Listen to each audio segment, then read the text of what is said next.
Hello, and welcome again to A Chapter a Day. It is Monday, January 22nd, so we will be reading chapter 22. But before we go there, I will review chapter 21. Now, when we do run out of days, because we're going to have less days than chapter numbers, so I believe we're going to have 40 something chapters for Genesis, so we don't have much but 31 days for January. So after that time, I guess I'll just call the chapter numbers. I won't bother to, I may just say what day it is. It won't coincide. The chapters won't, coincide with each other, the numbers, that is. But I'll just keep you informed. I just like doing that anyway.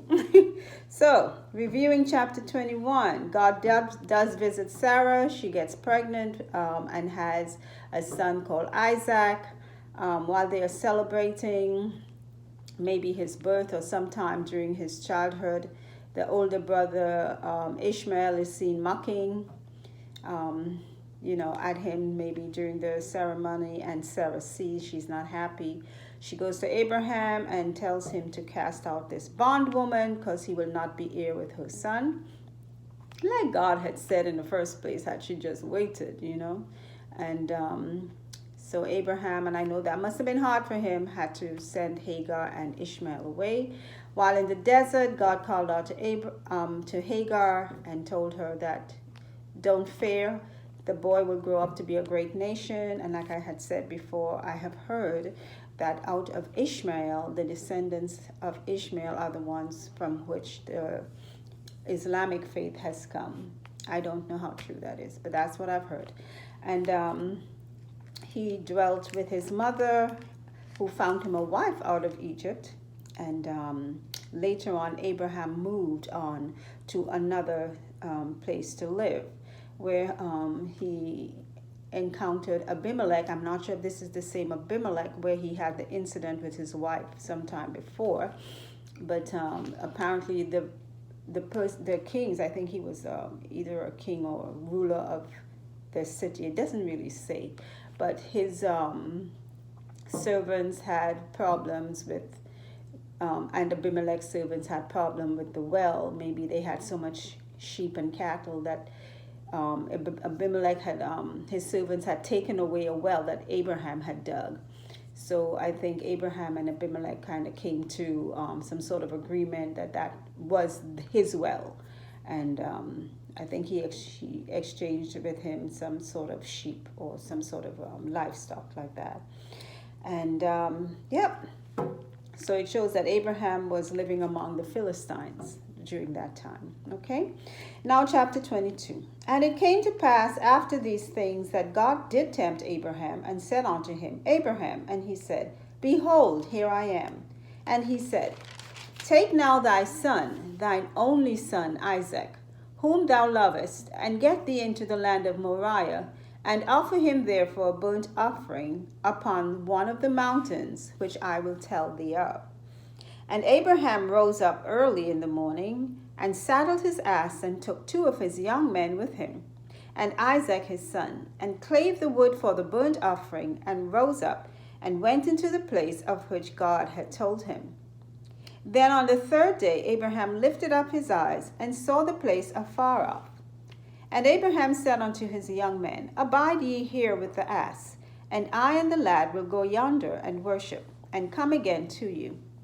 And Abraham took the wood of the burnt offering, and laid it upon Isaac his son. And he took the fire in his hand, and a knife, and they went both of them together. And Isaac spake unto Abraham his father, and said, My father. And he said, Here am I, my son. And he said, Behold, the fire and the wood, but where is the lamb for a burnt offering? And Abraham said, My son, God will provide himself a lamb for a burnt offering. So they went both of them together. And they came to the place which God had told him of.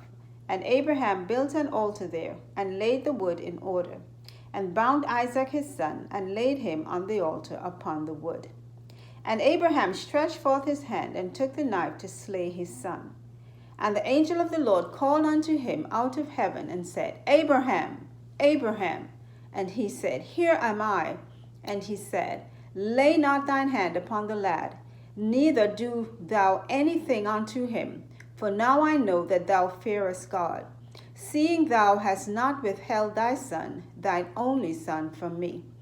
And Abraham lifted up his eyes and looked, and behold, behind him a ram caught in a thicket by his horns. And Abraham went and took the ram and offered him up for a burnt offering in the stead of his son. And Abraham called the name of that place Jehovah Jireh, as it is said to this day, in the mount of the Lord it shall be seen. And the angel of the Lord called unto Abraham out of the heaven a second time, and said, By myself have I sworn, saith the Lord, for because thou hast done this thing, and hast not withheld thy son, thine only son, that in blessing I will bless thee, and in multiplying I will multiply thy seed as the stars of heaven, and as the sand which is upon the seashore. And thy seed shall possess the gate of his enemies, and in thy seed shall all the nations of the earth be blessed, because thou hast obeyed my voice. So Abraham returned unto his young men, and they rose up and went together to Beersheba. And Abraham dwelt at Beersheba. And it came to pass after these things, that it was told Abraham, saying, Behold, Milcah, she hath also borne children unto thy brother Nahor, Huz his firstborn, and Buz his brother, and Kemuel the father of Aram, and Chesed, and Hazel, and Pildash, and Jidlaph, and Bethuel. And Bethuel begat Rebekah. These 8 Milcah did bear to Nahor, Abraham's brother. And his concubine, whose name was Rumah, she bare also Tibah, and Gaham, and Thahash, and Maacah. And that is the end of the reading for chapter 22. Thank you all for listening and for viewing, and until the next reading, have a great day. Bye.